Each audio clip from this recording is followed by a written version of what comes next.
Hi, this is Roger, thanks for dropping by. Sunday chat today. Chat about yesterday's Orchid Society meeting. Bad day at Black Rock, again. And not much on the orchid front, I'm afraid, because there isn't much going on. And there isn't much going on because I've got so much to do that's not to do with the orchids. The house has got a building surveyor coming round next week. Which I've got to be there for, I've got to let them in, so I've got a trip there.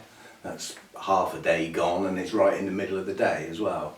I will also have to, prior to that, go round and finish off cleaning the place up that my sisters didn't do. Thank you for that.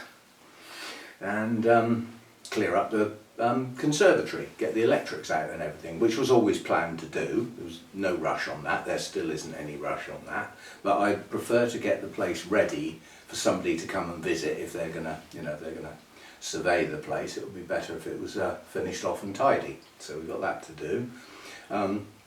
I have got some orchid work to do. I've got a list of plants that have been in their pots too long. Well, not too long, but they're coming up to that point that need repotting. And I've got some more shelves for the lounge. That little set that I showed you, well, I've got like its big brother, sort of twice as big. So I've got more room to store things. It would be nice to have one of those sets of shelves out here, I must admit, but it will be in the way, quite honestly. So I'm alright with the stuff in there. I mean, if you think at the other place, all of my orchid stuff was in the house, not in the grow room. I had all my media and everything. But it means a lot of trips to and from the shed to get a sample of everything I might need. I want to get my media up here. There's no point in thinking about doing loads of repotting and going down to the shed to get the media for one plant, is there? I need to get that lot up here. I need a range of pots. I don't need them all up here, some can stay down in the shed, but I need a range so that I can pick, so that whenever I'm repotting, I've got at least one pot of every type and size that I own, basically. So I've got all that sorting out to do. That's probably a day's work doing all that. It's just the sheer amount of walking to and from. It does get on your throat knees. Yeah, so I've got a lot on. And I've also got all of the banking and treasurer's stuff from yesterday's meeting to do. That's probably half a day, getting all the books up to date. Especially as I'll explain later, I didn't really have much to do with the treasurer's activities yesterday. Bearing in mind I was supposed to be doing my talk. Yeah. What else is on this week? This week I am hoping at some point, providing I can predict a dry, not raining, day, I'm hoping to do my, we'll call it a dawn raid, to go and get my wild Scot pine that I'm going to turn into a bonsai. I'm hoping to do that one day this week. Hoping, I said, no, there's no guarantee on that. But again, if I leave it too late, it will be too late. Right, yesterday's meeting, not funny. First of all, we had a committee meeting. The president has spent a lot of time and thought trying to work out a way of having sufficient members on the committee to avoid shutting the society down. It's got to that point now. We've got 2 key members resigning in June, and it leaves huge holes, many tasks that you cannot just not do. They have to be done. And nobody's volunteering to replace those people. And it's got to the point now where we're trying to, an individual post has a list of tasks. We're trying to get different people to do some of those tasks so that they don't have to do all of them like they would if they were that committee member, just to try and keep it going, really, to try and keep it hanging on. But it's got to that point that if we don't sort something out pretty good by the AGM in June, that society will close. It's got that bad now. And people are sitting there listening to the guy explaining this, going, "Oh, did anybody volunteer?" Not one, as usual. Sit there with their arms folded. These are the people that do everything, the few, and we are the many. We don't do anything. And that's just how it is, unfortunately. So we may lose this one.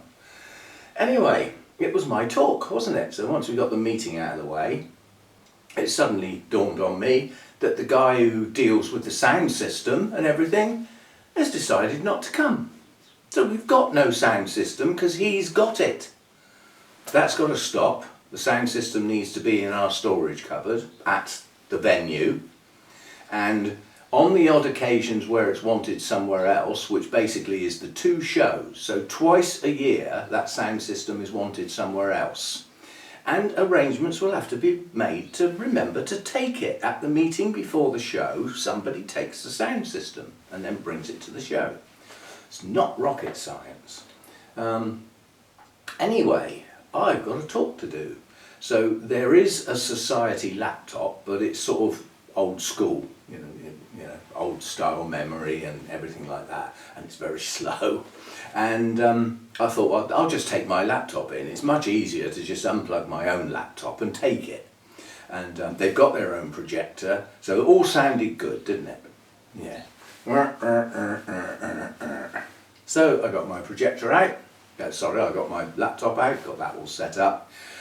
Lynn sorted the screen out, and I went out because the guy who does the sound system is also the guy who does the projector for the speakers. Well, he's not there, so I thought, I'll have to go and sort the projector out myself. Well, I found it eventually, and we brought it out and set it up. It has its own little stand, you know, which I didn't know about. Lynn went and got that, you know, and put the projector on the stand, plugged it in, and had a look at the back of the projector. All it's got is a VGA plug. You know, I mean, Noah's Ark had VGA sockets. They haven't been in use for donkey's years. It's just old hat. It's USB and HDMI now. And even mini versions of those are becoming more popular. But a VGA? What's that? It's old fashioned. So anyway, we've now got a serious problem, because I've got a modern laptop, haven't I? A super slim laptop. It's slimmer than a VGA plug. There's no VGA output on my laptop. So the laptop and the projector now can't talk to each other. Nothing we can do. And basically the projector had a USB storage. It was called USB storage. So I tried hooking up my USB cable to that, and the projector didn't recognise a computer input through that socket. It was expecting it. You know, basically when you cycled through the inputs, the 2 VGA sockets said computer 1 and computer 2, and then it said storage 1 for the USB. So that was a no-go. So one of the members came up, what's the problem, this, that and the other. I said, well, the laptop doesn't talk to the projector, we've failed, I can't project up on the screen. She said, I've got a projector in the car. Woohoo! Well, go and get it then. Got it out of the box, got it out of the bag, sorry, it's exactly the same as the one we had. It's VGA only, old school. See, now I own a projector, but why would you take your own when they've got one? Well, now I know why. So now we're stuffed. So racking brains for ideas. How can I get my video in a way that can be seen by the projector? We need a memory stick so that we can offload the video onto that and plug that into this USB storage socket. Right, where can we get one of them? One guy said, I can go and get one of those from Sainsbury's. Everybody's going, where's there a Sainsbury's round here? I know where it is, don't we? So he shot off to buy a memory stick. So we can't do anything till he gets back. So we rearranged the meeting and did other things first, instead of the talk being first, if you see what I mean. So anyway, he arrives back with a memory stick. I stuck it in the laptop. It was already formatted, that's a bonus, so we didn't have to do that. Just copied my video presentation onto the memory stick, plugged it into the projector. Projector came up with a big square like that, with a picture of my video with a red line through it. It doesn't play videos, does it? the projector's chip, the software in the projector, won't play a video. My memory suddenly kicked in. We had a speaker quite a long time ago that had a slideshow with inserted video clips. They wouldn't play, and we never tried to find out why.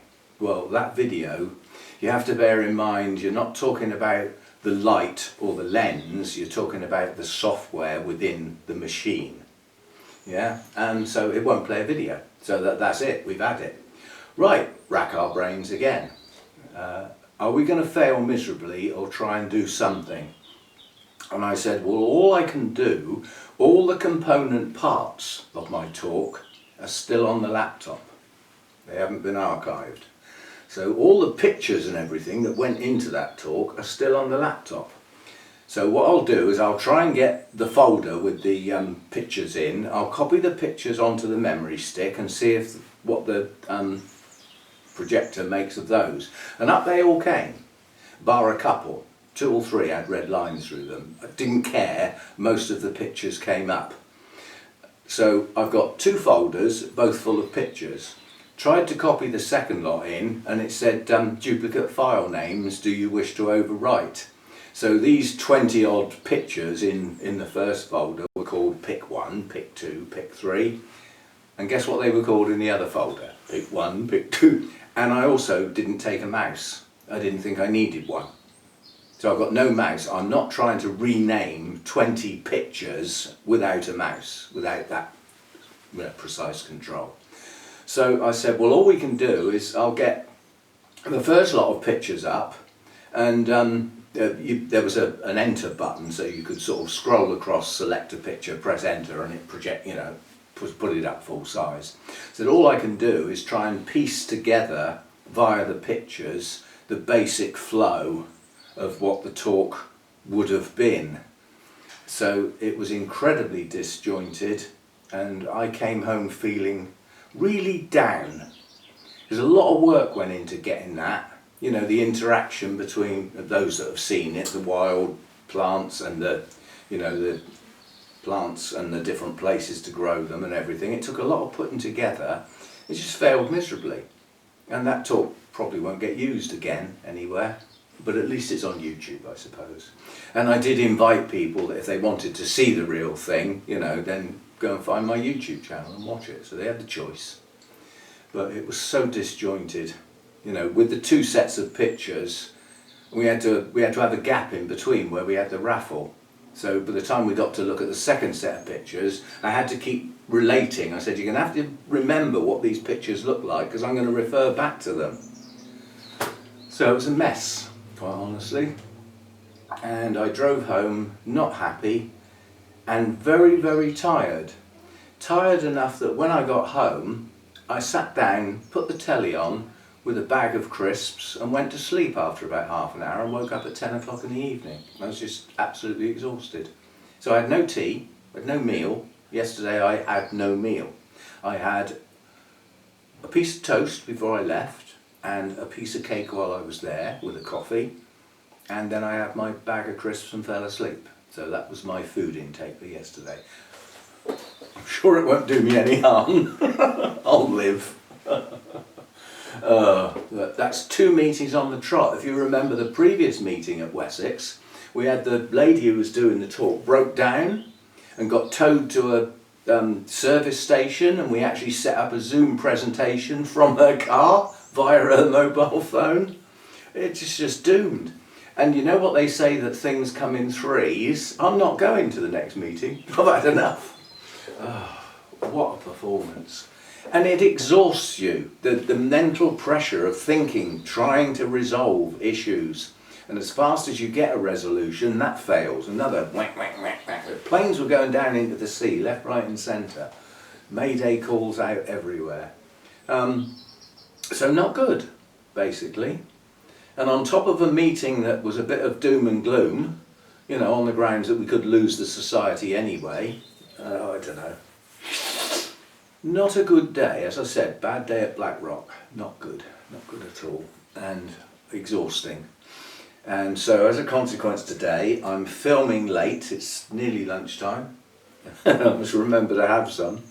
And you know, so obviously by the time I process this, that's today gone really, and that'll suit me fine, because I'm not starting to dig into treasurer's stuff and looking at what money came in. I'm not doing that today. I'm not doing anything today apart from this video, processing it, posting it.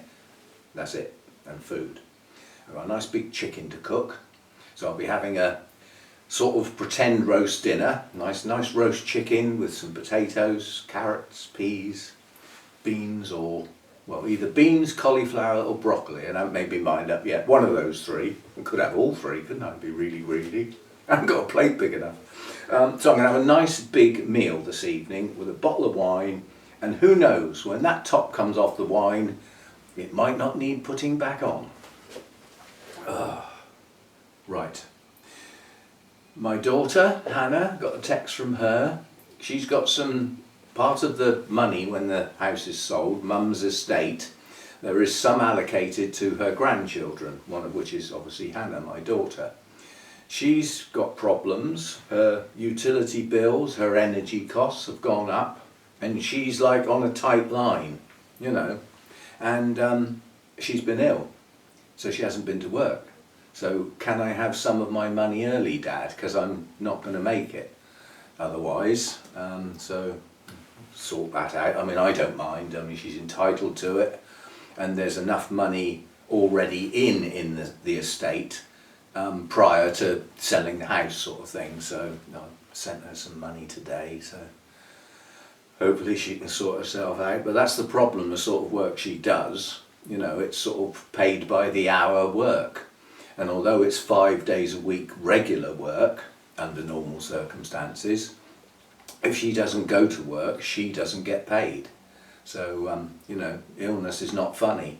Holidays are almost non-existent because she can't afford to take a week off. You know, money's too tight. I can remember those days for me as well. So I help out where I can, like you do. So, a surprise. What's this idiot doing? He's not going to try and grow bonsai in the grow room, is he? No, he's not. What he's going to do is sort out his Dishojo maple indoors because it's too flipping cold outside. I'm not kidding you, it's flipping cold out there. Hard frost this morning. Now I was looking around some of the videos and stuff of other bonsai nurseries that some do videos and that, and quite a few of them actually put protective covering on some of their maples because of the 2 or 3 days of hard frost. That's farther up north, but we had a hard frost this morning, white, you know, on all the trees and bushes and stuff. But you know, this is a hardened off tree. This has lived outside for probably its whole of its 70 or 80 years. But why I've brought it in, you can see now that the leaves are open. They're not full size yet, but they're open. That has gone beyond the point of having a successful repot. I missed the window. So for this year, it's going to have to stay in that pot. So all I'm going to do with this one, which is what I've brought it in for, is I'm going to scrape over the surface. I've put the weed killer spray on it, so I've killed all the weeds. I just need to scrape the surface off and make sure there's a lip around the pot so that when I water it, it goes into the pot. The problem is with this pot is where it's old and tired media, and it's probably totally pot bound as far as the roots are concerned. If the water runs off, it can't get in there. And if it gets a lot of rain and everything on it, it ends up getting soggy because I don't think it's draining very well. So it's not in a good state, but it's going to have to survive this year. And I've got something I can do here that I couldn't do around the other place. I can put my bonsai in the shade. Because I didn't have a place where I could have shade around the other place. There was direct sun for half of the day in virtually all of that garden. So, but whereas here, up this end where the grow room is, I've got shady places. So I'm going to rearrange the bonsai. Some will get some sun, but I'm going to try and work it that they get like either the early morning or the late evening sun, preferably the early morning because it's not as hot. The air hasn't had chance to warm up as much as the evening sun, so I can position them, you know. And I've also got, as you'd have seen, that shelving that came round, that came out of the shed round the other house. It's shelving, this type of shelving that I've got in here, But it's great for putting the bonsai on. So I've actually got something to put them on to get them up off the ground. And I think what I'm going to do is I'm actually going to put them along, you know, round the conservatory so that I can see them through the windows. And they'll be in the shade, basically. But the ones up this end would get that early morning sun that we've been filming every now and again. So I think that will be the idea. Yeah, they ought to have a little bit of sun during the day. The problem is with trees, if they're too heavily shaded, to try and compensate for the lower light levels, they grow bigger leaves. Well, on a bonsai, that's the last thing you want. You want little leaves in, you know. So this is going to get a trim, and the sort of trim it's going to get are things like this. Long extensions have got to come off. Yeah. Now this tree had 3 tidies last year, a spring trim prior to the buds opening. I think I filmed that one. And it also had 2 other trims during the season because it's getting its shape back. It's not finished yet, I'm getting there. This one is getting its shape back. It's still got some ugly bits that I need to deal with, but in the main it's getting its shape back. And this branch here I'm really pleased with because it comes out here and splits, and then the split is angled, so it produces this beautiful layer, lovely layer here, sloping slightly downwards, so you get to see it, all of it, looking at it from the front. When it is repotted, it will get straightened up a bit, so it will come this way towards us a bit, because at the moment it's leaning slightly back, which is another no-no with bonsai. The bonsai is supposed to bow to you, so it's supposed to lean slightly forward from halfway up to the top, at least. So not whoa, leaning back and all that stuff. So that's why it's in here. I'm not going to attempt to grow it in here. I've never had it explained to me, but outdoor bonsai will not grow indoors. They die. I've never had that explained why, but I suspect it's just the light. Is they can't feed themselves properly because they haven't got the sufficient light to do the old photosynthesis. So I'm assuming that's what it is. Oh, I can hear voices, which is unusual round here. It's normally so quiet. It's eerily quiet a lot of the time. Yeah. Anyway, that's why that's in here. The other bonsai, we cleaned up the surface of the other 2 maples, so they're done. What else did we clean up the surface of? Something else. Oh, my hornbeam. So those are not getting it. They've had their trim. They've had their pots tidied so that the water can get in them. They're done for the year. My Scott pine, I'm still desperately trying to find a better pot for it. I got 2 choices. I've either got a much nicer pot that's the same size as the one I've got, which doesn't achieve anything apart from it being a nicer pot. I want like a size bigger, an inch bigger all round. And when you get into that size, I just can't find one. I've found plenty that are the right size, but they're too shallow. You know, if you think about it, if you half the depth of the pot, you've halved the media, haven't you? You know, just because it's the same size, you know, width and depth sort of thing. If the pot's shallow, it doesn't work. I don't like the pot it's in. So I think I'm going to have to bite the bullet and pay a bit of money for that one pot. It'll be the first time I've spent a bit of money on a bonsai pot. I mean, the one I'd like the best is £155 for the pot with nothing in it. I'm not paying that. But yes, I think I'm going to have to bite the bullet, pay a bit of money and get a nice pot for that Scott pine. It's a nice tree. So we'll do that. My little twin trunk Zelkova is going to get repotted. The buds haven't even started to move on that. I've got the media. Yeah, that media I'll have to keep now. It's not going to get used much this year, is it? My beech tree I could repot, and I may well do that. It'll go back in its same pot. So we've got 3 to repot that I can do. Now, I don't know whether I can do them next week or not. They don't take long to do each one individually. And I think I would probably bring them in here and do them, as opposed to working out in the carport, which I wasn't happy about doing that, I must admit. So I think I could do them in here. And okay, a little bit of mess might go on the floor, but we've got these, what are those contraptions called now? Some newfangled thing called, oh I know, a hoover, a vacuum. So if stuff goes on the floor, I can just hoover it up, can't I? It's not a big deal. So yeah, we'll get those 3 repots done, and hopefully I'll collect my, there's supposed to be 2 trees to collect from the wild, but I think I'll just do 1 for this year, because it's a bit fiddly, because first of all I've got to find a pot to put it in. You don't put a collected tree straight in a bonsai pot, you put it in a big pot. You need it to develop a good root system first, you know, otherwise you won't have a successful bonsai. You might not even have a tree, it'll die. So yeah, we'll try and get that tree back in and get that potted up. Now looking at Peter Chan, when he's doing an air layer or taking a tree from the ground or anything like that, he puts them in big open baskets, you know, like bread trays, full of sphagnum moss. He doesn't put them in media at all. Well, I can't afford to buy that amount of sphagnum moss. I'd have a job to get it for a start. So, but what I could do is mix a load of the, I was going to say Spanish moss, the Welsh moss, in with some of the bonsai media I've got, and see if that will sort of help a root system develop quickly. We'll see how we go. Anyway, we haven't got the tree yet. I've still got to go and get it, haven't I? No.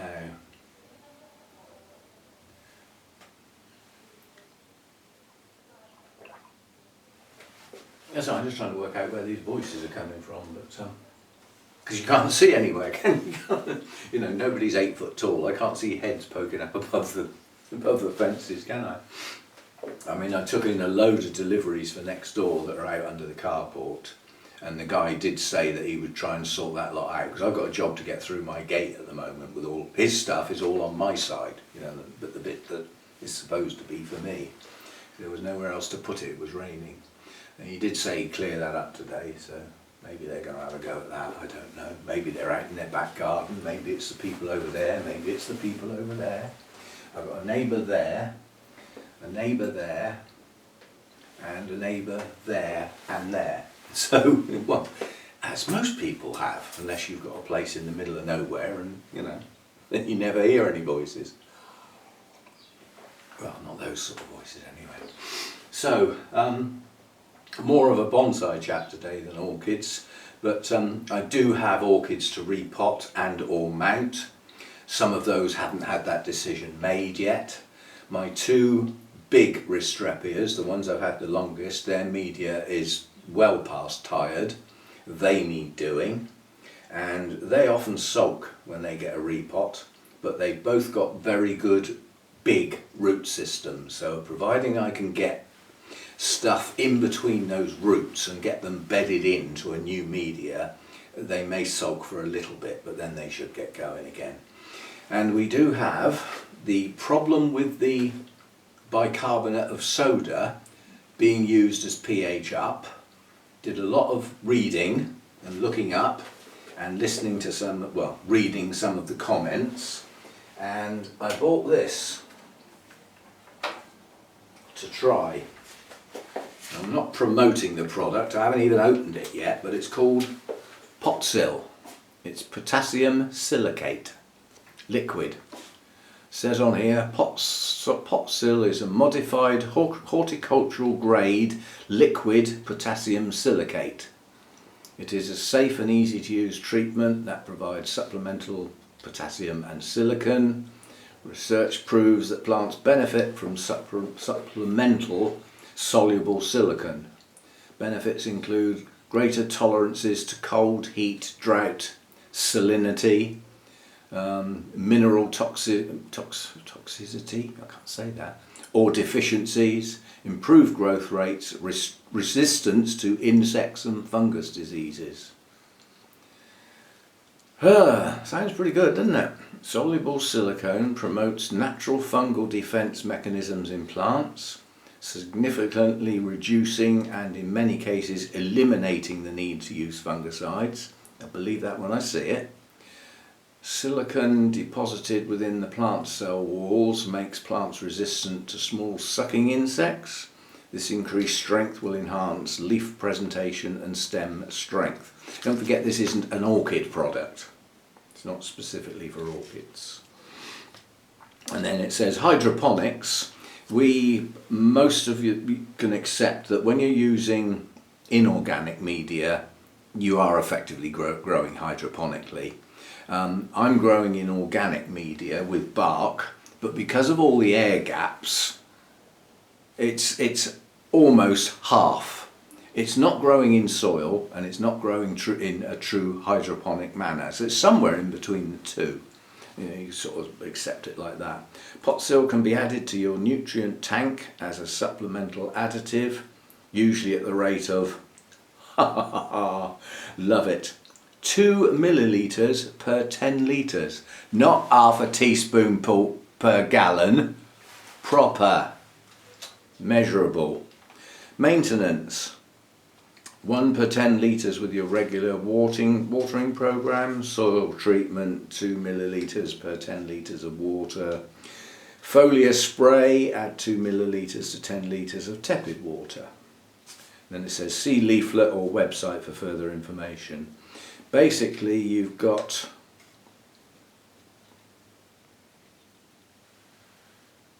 potassium silicate. Oh, sorry, I was just seeing if there was anything else in it. Irritant to eyes and skin. Avoid contact with eyes and skin. Well, yes. Anyway, its components are 11% potassium, K2O, 23% silicon, which is SiO2, apparently. That means next to nothing to me. But yeah, it's going to get tried. We will give it a try. And came with its own little dropper, because I suspect this is it's probably going to need less than a drop with the, because I mix up quite small amounts, don't I? You know, I mean, if I emptied a whole one of my storage containers that used to be, you know, used to have milk in them, that is 2.4 litres or 4 actual pints, because when we converted to metric, there were some things that the industries decided that they were not going to do. Now, a lot of the time when you buy milk, you'll buy 2 litres, and they charge the same price as 4 pints, which in fact is 2.4 something litres. So you're getting diddled when you buy them milk in litres, because they're charging the same price, because they think you don't know, because they look very similar, you know, but you're actually paying the same amount for 0.4 of a litre less milk. So it's annoying. Now, I've got some of each. I mean, at the moment my little shop, the milk that it sells is in 2 litre bottles, but I can walk there.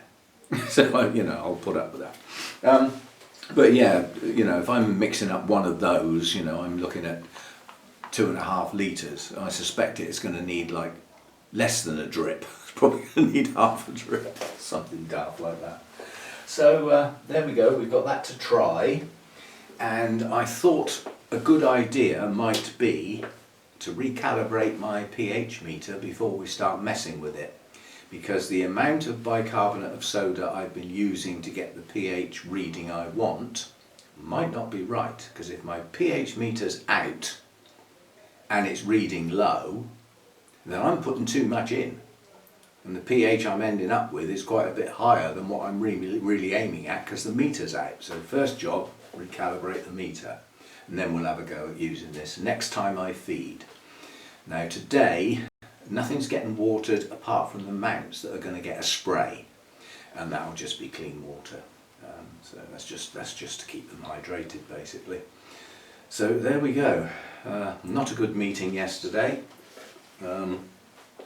See, now last time when the meeting wasn't very good, the people coming down to do the talk, because although it was the lady, Helen Milner, doing the talk, her other half does the driving. And they come like as a pair, because he helps with setting up and all that sort of stuff. And everybody knows him as well as they know her, so he chats to people and everything. They're a pair. But they'd never arrived. So although it seemed like a right mess, that meeting, they weren't there to see it. Yesterday I'm stood there at the front and everything's falling apart and failing. And I've got, you know, whatever it was, 30 or 40 people sat down with their arms folded staring at me. Now, strictly speaking, that was a kit issue, not directly me, because you shouldn't have to take all your own kit in to do these talks. Now, if I'd transferred my video onto the Wessex laptop, the old one, you know, the old slow one, if I'd done that and taken that laptop in, everything would have been fine, because that has got a VGA output, because it's old. And we'd have just connected the VGA cable and the two would have talked to each other. But that's not what happened, you know. And I didn't take my modern projector that would have gone with my laptop because I didn't think I needed it because they already had one. And because I don't normally do all that setting up the front, I've never looked at their projector to see what actual sockets it had. So how was I supposed to know, you know? But yeah, it felt like a miserable failure. That's 2 meetings on the trot where people have got in their cars, you know, and everything like that, and come along and expected a proper speaker up the front, and 2 meetings on the trot we've failed miserably. But we managed to get something, I suppose, but it felt so disjointed and just so wrong. But oh, I don't know. Well, what can you do? What can you do? Stay in bed next time, I think. Just not bother going. Right, so I haven't got any plants to show you really, because we had everything in bloom on the 8th Friday, and it's only Sunday today. Nothing's changed. Nothing's come out that wasn't out then, so we've got no new blooms opening. And I think, you know, the next things, the sequence of events now is going to be the dendrobiums coming into bloom. I mean, my Jenkins CI is already out. Not all the buds are open. The Noblies that are open here are going over, so they're going to be gone soon. And the other Noblies that have got massive buds on will open soon, so we'll have those to come. We've got the long cane one that's only, so far, only a phyllum has bloomed. I mean, this ought to be a long cane one, but it's not. It ought to be, and maybe it will be by this time next year. But that's my Primulinum variety Laos. Those blooms will be going over soon. So that's that. But yeah, we've got the Nesta. What else have we got over here that will come in the not too distant future? Nesta, Friedrichianum. That's coming into bloom. The Tortilli's going to come into bloom soon. The Lindleyi will be coming into bloom. That's budding. There's a couple of the black hair types have got buds on, so they'll be coming along soon. So there's quite a few dendrobiums to follow up here. So yeah, we'll see how we go. And most of the Miltonias, they're in active growth. They're going mad, chucking up new growths like they're going out of fashion and producing new root systems. So they're okay, and they're all going to stay in their pots this year. The only one that ought to be done really is the Reginellii, because it's hanging over the edge of the pot. But when that one gets repotted, it's going to be split. It will be split. Now, whether all the pieces go back into the original big pot, I don't know yet, because there's older parts of that plant can just come off. So it's got like new leads heading off in many directions, some of which are hanging over the pot now. So that will get split. But I asked Brian about this plant, because I don't want to lose this. I want this to be successful. And I explained to him that I can't mess about with rock wool. I'll get a rash. And I said, so I'll probably transfer that into cocoa husk. And he said, well, just make sure it stays fresh, you know, and doesn't go off. I said, well, would you recommend repotting that every year? He said, yeah, well, yes, if you want to, it's not going to do any harm. And I said, what do I look out for to decide when to repot it? And he said, I don't look out for anything. All of these type of plants in my greenhouse get repotted in August. Full stop. That was like a statement. I do all mine in August and they're fine. Now I can't think why, but if you think that through, if you remember the Mathers display at the Wisley show, those gorgeous Odontoglossum types, that massive display, they're all in bloom now, aren't they? So we're talking March, April, possibly into May, their main blooming season. We know enough about these to know what's going to happen next. And the answer is, when it finishes blooming, nothing's going to happen for a bit. And then after a while, the new growths are going to come, because they've got to get up to maturity, ready to bloom this time next year. And if you think August is probably when those new growths are pushing on and producing their new roots. So there's some sense with that statement. You know what I'm like, if somebody gives me a calendar, reason, oh, I do it in August because it's August, I'm not going to follow that. But going back round again and thinking that through, that doesn't sound as daft as it may be. And that was from the man who grows many of those and wins prizes. So those sort of people I listen to. The other one we didn't have a good look at was the actual plant. Now this came from Burnham's, and this is a replacement because I lost mine. Coleogyne nitida. This was Orchids, which is what most people still know it by. But quite honestly, I always used to have trouble saying Orchids. So I liked nitida because it's short and sweet and and I can say it. So I didn't mind that name change. But yeah, I mean this plant I haven't had long. This came from Arthur. I got this at Burnham's at the Wessex show, so not that long ago at all. That was back in March. I asked Arthur about when that was repotted. He said they were done back about August, September time last year. So that's going to stay in its pot for a couple of years as long as it doesn't try and climb out. Which it looks like it won't. It looks like it'll be okay. So it can stay where it is. We've got another Oncidium type here. Now the one that was in bloom down here for quite a long time, that we're pretty confident it's called Oncostelli, I think, Tiger Tail. Well, I bought two at Burnham's the same time because they were in the back area, heavily discounted because they'd finished blooming. But you could still see what the blooms were like. Now they weren't the same, but they were incredibly similar. This is the other one of the two. So we've got blooms to come on that soon. And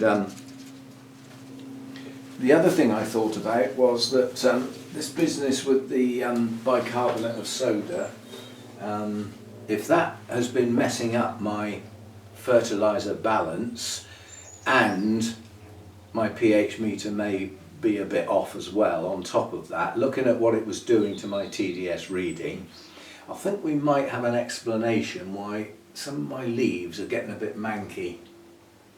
It's the patching I don't like. When an old leaf goes yellow and perhaps has some spots on it and drops off, that's age, natural progression. But when you've got leaves like on Cattleyas and there's like a yellow patch all down one side of the leaf or something like that, there's something not right in the plant. There's an imbalance of some sort.